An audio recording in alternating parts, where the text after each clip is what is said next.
हो, जब भी तो सड़कों की ये हालत है। जो सड़क इतनी अच्छी व्यवस्था में थी, आज आप ईमानदारी की बात है, बुरा हाल हो रहा है पूरे हरियाणा का। मैं सोचता है शायद इधर होगा, लेकिन जहां जहां चले हम, एक एक्सेप्ट जो नेशनल हाईवे है, जीटी रोड को छोड़ के सब जगह सड़क का बुरा हाल।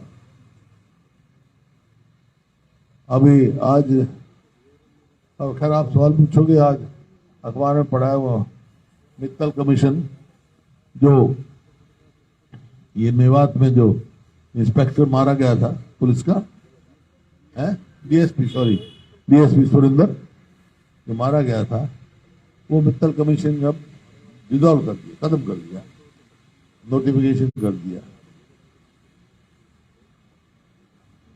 कोई आए उसमें कहते हैं एसआईटी बना दी, मित्तल कमीशन की रिपोर्ट तो आई नहीं। भाई एक ड्राइवर पे तो केस बना दिया आपने, लेकिन उसके पीछे है कौन, किसका हाथ है, इतना बड़ा वहां चल रहा है। इसी तरह डाडम में मैं गया था, जब भी ये कहा था एसआईटी बनाएंगे हम, एसआईटी तो ये जो है, एसआईटी का मतलब क्या है, सप्रेस इंटरनल ट्रुथ, अंदरूनी सच्चाई नहीं आने देंगे। इस किस्म के एसआईटी की रिपोर्ट अब तक यही साबित हुई है, प्रेस इंटरनल ट्रुथ, एसआईटी का मतलब ये है इस हरियाणा सरकार का। तो ये आपके सामने, आपके कोई सवाल हो तो आप पूछ सकते हैं। प्लानिंग कमीशन में भी जो उससे 1.5 गुना है जो उनकी सेंटर की वो है, लेकिन सीएमआई के आंकड़े गलत कैसे नहीं बताऊं। सीएमआई के जो एमडी है उसने तो 6000 सैंपल्स पे दिया है, जबकि ये जो है 2000 आदमी सैंपल की बात कर रहे हैं। 6000 परिवारों के सैंपल लिए हैं उन्होंने, सीएमआई ने, उसमें स्टेटमेंट आई हुई है, उसका एमडी पता नहीं क्या नाम है उसका। और वही सीएमआई जब यूपी में करती है तो यूपी गवर्नमेंट एडवर्टाइजमेंट करती है, भाई हमारी बेरोजगारी का ये दर है। गुजरात में वहां की गवर्नमेंट सीएमआई की रिपोर्ट को वो रेफर करती है। तो ये सच्चे बताएं कि भाई ये सरकार सच्ची है, या यूपी की सरकार सच्ची है, या गुजरात की सरकार सच्ची है, कौन सी सरकार झूठी सच्ची है?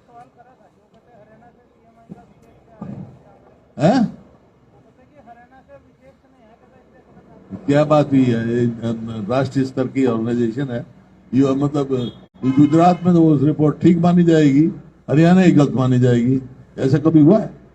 हुड्डा साहब, पंचायतों का आपने विषय बताया कि पंचायतों के अंदर, इधर सर, इधर आके बोल रहा है।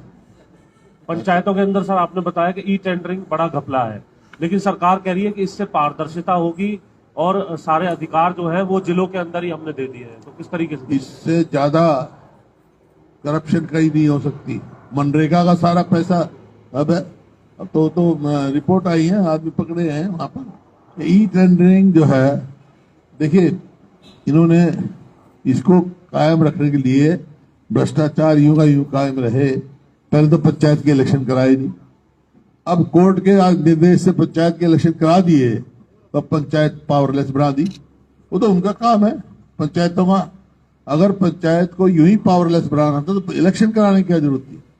इलेक्टेड बॉडी है वो, उनका अधिकार है, वो फैसला करेंगे कैसे उन्हें करना है पैसा खर्च। साहब यही कहा सीएम साहब ने कि 2 लाख रुपए से 2 लाख रुपए कर दिया, 20 लाख से घटा करके। वो कह रहे हैं हमने सारी पावर नीचे दे दी, अब ऊपर कोई फाइल किसको दे दी? पंचायत समिति को, जिला पोर्टल को दे दी। पोर्टल की सरकार है इसमें। तो क्या मतलब पंचायत जो इलेक्टेड जो आदमी हैं उनसे छीन कर मतलब सरकारी कर्मचारी को दे दी, बात तो वही है ना। इसका मतलब उनका विश्वास ही नहीं है उस पर, जो इलेक्टेड बॉडी पर लोगों पर विश्वास नहीं है। लोगों में विश्वास ही नहीं है तो क्यों चुनाव करते हैं? लोगों के पहले भी बहुत अच्छे काम हुए गांव में। अब जाके देखो, आप जाके गांव में हमने स्टेडियम बनाए इतने बढ़िया बढ़िया, कितनी मेंटेनेंस थी, आज जाके देखो वो मेंटेनेंस नहीं है। किसमें घपले ये हो रहे हैं कि कागजों में तो काम दिखा देते हैं और जो है एडवांस पहले दे देते हैं, काम होता नहीं। मान लो एक कोई ई टेंडरिंग कर दी उन्होंने, 20 लाख की कर दी एक काम, किसी काम के लिए 15-16 लाख पहले पेमेंट कर देंगे एडवांस में। ऐसा कभी नहीं होता है। ये करप्शन का सबसे यह हथियार है। लोग इलेक्टेड लोगों को कमजोर करने का ये हथियार है। एक सर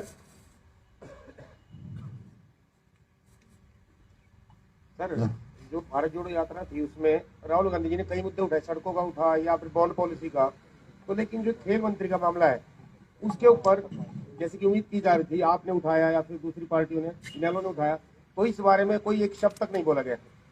नहीं, हम बोला वहां मेरी प्रेस कॉन्फ्रेंस में हमने हुए, वहां पे जब राहुल जी से बात सामने आए तो हमने प्रेस कॉन्फ्रेंस में मैंने कहा कि भाई नैतिकता तो इस सरकार में रही नहीं।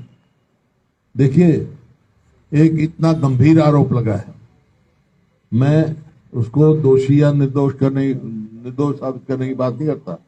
सरकार मतलब अब महकमा मुख्यमंत्री जी के पास चला गया, वो कह रहे हैं वो निर्दोष हैं, मतलब फिर इंक्वायरी किस चीज की है? SIT for what? और ये एडवोकेट जनरल जाके डिफेंड करा उनके साथ। इसका क्या दर्शाता है कि सरकार उसके काम में फेयर इंक्वायरी नहीं होगी।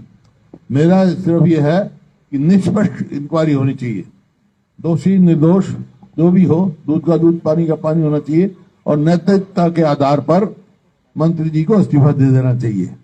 आपको तो याद है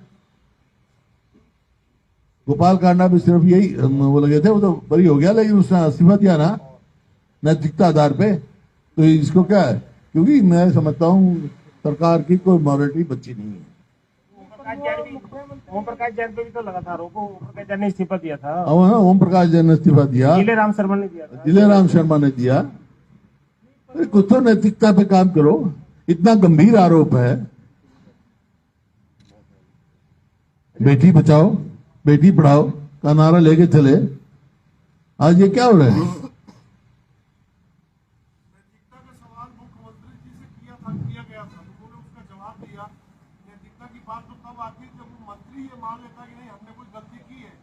ये नहीं होता। पहले जो इस्तीफा दिया नैतिकता के आधार पे, कांडा बिल्कुल क्लियर हो गया ना उस केस में, लेकिन नैतिकता के आधार पर उसने इस्तीफा दिया। नैतिकता का, मेरा नैतिकता का आधार सिर्फ इस वजह से है, दोषी या निर्दोष के लिए नहीं, निष्पक्ष जांच हो जाए। और नहीं, अगर ये सरकार चाहती तो सीबीआई को भेज दो। सीबीआई को नहीं भेजते तो हाईकोर्ट के जज के द्वारा कराए। तो एक लोगों में एक जो भ्रम हुआ है उसको दूर करना चाहिए। वोटा साहब, इसमें दो बातें मुख्यमंत्री से प्रेस कॉन्फ्रेंस में आई थी। एक तो ये कि हरियाणा की पुलिस इस बात की जांच कर रही है मुख्यमंत्री संदीप सिंह के खेल राज्य मंत्री की शिकायत पे, उस वक्त खेल मंत्री तक तो नहीं है राज्य मंत्री, वो प्रिंटिंग स्टेशनरी के हैं, कि मेरे खिलाफ एक साजिश रची गई है। एसआईटी बनी है क्या? हरियाणा की कर रही है एडीजीपी की। हाँ, एसआईटी चंडीगढ़ पुलिस की।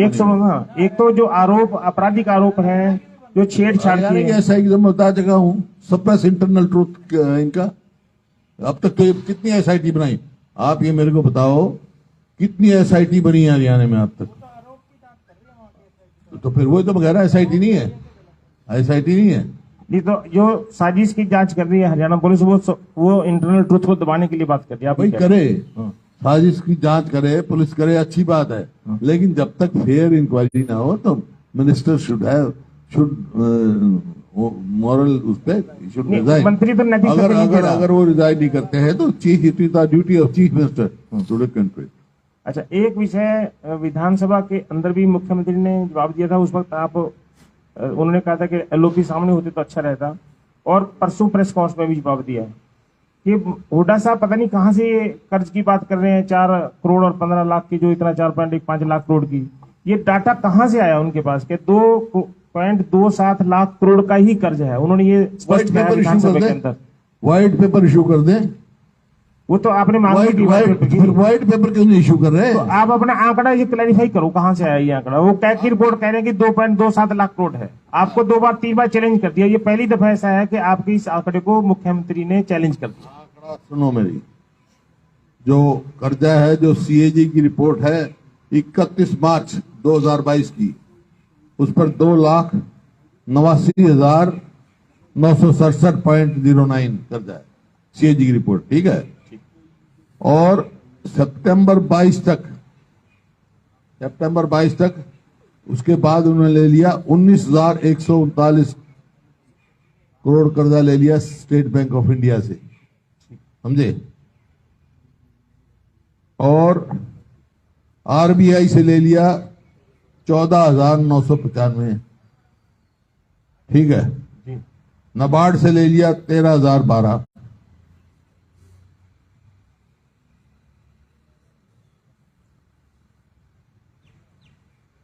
तो इसका मतलब ये हो गया 30 सितंबर 2022 तक कर्जा 3,25,114 का। करें वो व्हाइट पेपर शुरू करें, मना करें। और सितंबर के बाद पंचायत के लिए जो पंचायती राज की 200 करोड़ रुपए लिया था, वो अभी तक यूटिलाइज नहीं हुआ, यूं पड़ा है जी। 200 करोड़ 200 करोड़। और डिस्कॉम DHBVNL 10,000 करोड़ कर्जा दिया इन्होंने, देनदारी। और क्या कर्जा दिया, और क्या मतलब लाइबिलिटी सारी पड़ी है ना, लाइबिलिटीज पड़ी है सारी। और डिस्कॉम ये DHBVNL 2280 करोड़ रुपया। HBGCL नाबार्ड से लिया इन्होंने 6,612, टोटल 34,000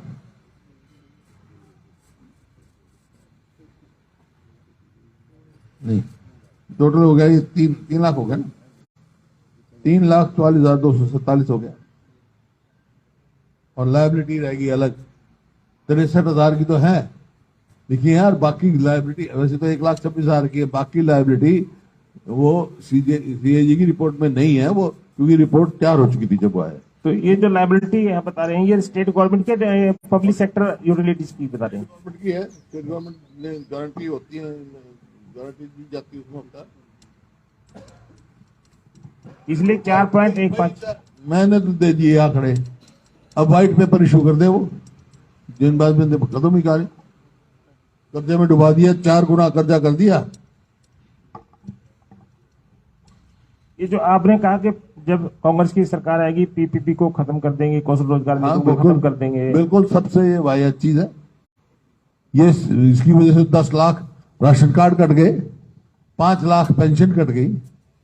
ये लोगों की सुविधा के लिए थोड़ा है। अब मैंने बताया आपको 4-5 साल के बच्चे की आमदनी 15-20 हजार दिखा रखी है। और उसमें खुद उन्होंने माना जो प्रॉपर्टी आईडी है, हाँ, उसमें कितने घपले हैं। कल तो सीएम ने ये कह दिया परसों कि ऐसी कंपनी पर दंड लगाएंगे, गलतियां हुई हैं प्रॉपर्टी आईडी में सर्वे। तो गलतियां हुई तो उनकी जरूरत क्या थी भाई, पीपीपी की जरूरत क्या थी।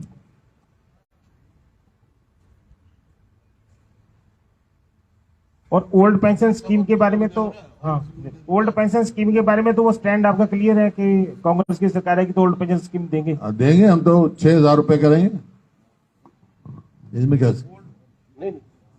सरकारी। अच्छा, ओल्ड पेंशन स्कीम, हाँ वो तो कमिटेड है। हम राजस्थान में कर दिया, हमने छत्तीसगढ़ में कर दिया, हिमाचल में पहली मीटिंग में कर दिया। सर अभी खबर आई है कि पूर्व मंत्री मांगेराम के बेटे ने जगदीश जम्मूदार ने आत्महत्या कर ली है। कौन बोला? इधर बोल रहा हूँ सर, इधर। अच्छा। और आरोप जो है वो नफे सिंह राठी पर लगाया गया है, जो इनालो के अध्यक्ष हैं, और जमीन कब्जाने की आरोप लगाया कि वो जमीन कब्जाने की कोशिश कर रहे थे और उसमें उन्होंने आत्महत्या कर ली। अभी खबर आई है सर। हाँ, तो खबर तो आपने बताई है, मैंने भी सुना है, लेकिन इसका तो जांच का विषय है। लेकिन कोई भी आत्महत्या करता है तो गंभीर मामला होता है, उसको जांच करनी चाहिए।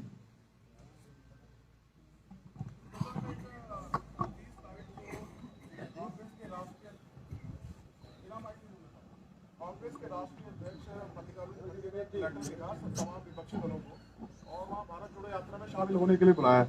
तो क्या हम ये मान के चले अगले लोकसभा चुनाव में राहुल गांधी विपक्ष का एक चेहरा होंगे? लीड करेंगे एज ए पीएम कैंडिडेट? देखिए, विपक्ष आज के दिन विपक्ष में कोई भी विपक्ष यूनिटी होगी तो कांग्रेस के बगैर नहीं हो सकती। और राहुल गांधी कांग्रेस के नेता है भाई। मैं जैसे मैंने कहा, ये जन आंदोलन बन चुका है और इसका असर आपको 2024 में दिखाई दे जाएगा। हरियाणा में कांग्रेस की सरकार आएगी। भुट्टा साहब, एक बीजेपी नेता अमित मालवीय ने एक ट्वीट किया सर राहुल गांधी जी को लेकर, उनकी पगड़ी को लेकर। इधर सर, इधर राइट, आपके लेफ्ट हैंड। अच्छा, आपने देखा हो शायद, उन्होंने ट्वीट किया है कि वो पगड़ी, किसने? अमित मालवीय ने ट्वीट किया है। राहुल मालवीय गांधी कौन है भाई? बीजेपी आईटी सेल के हेड है सर। हैं? अच्छा, वो कह रहे हैं कि राहुल गांधी को मतलब पीआर करने के लिए पगड़ी पहनाई जा रही है पंजाब में। गुरुद्वारे में कोई जाता तो पगड़ी पहन के जाता भाई। गुरुद्वारे में गए थे वो, गुरुद्वारे पगड़ी पहनते हैं या रुमाल रखते हैं, सिर ढकते हैं। कोई पगड़ी पहनना गलत है क्या? है गलत है? सर, जनवरी के अंत में प्रधानमंत्री जी कितनी बार पगड़ी बांधे फोटो आई है? सर, जनवरी माह के अंत में अमित शाह का हरियाणा दौरा होने वाला है। करनाल में एक बड़ी रैली को भी वो संबोधित करने वाले हैं। अच्छा। तो क्या लगता है कि राहुल गांधी की भारत जोड़ो यात्रा के बाद कुछ डैमेज कंट्रोल करने आ रहे हैं, या जिस तरह के ये समीकरण तो पॉलिटिकल पार्टी है, वो अपना काम करें, हम अपना काम करें, इसमें क्या है? सबका अधिकार है, आके रैली करें।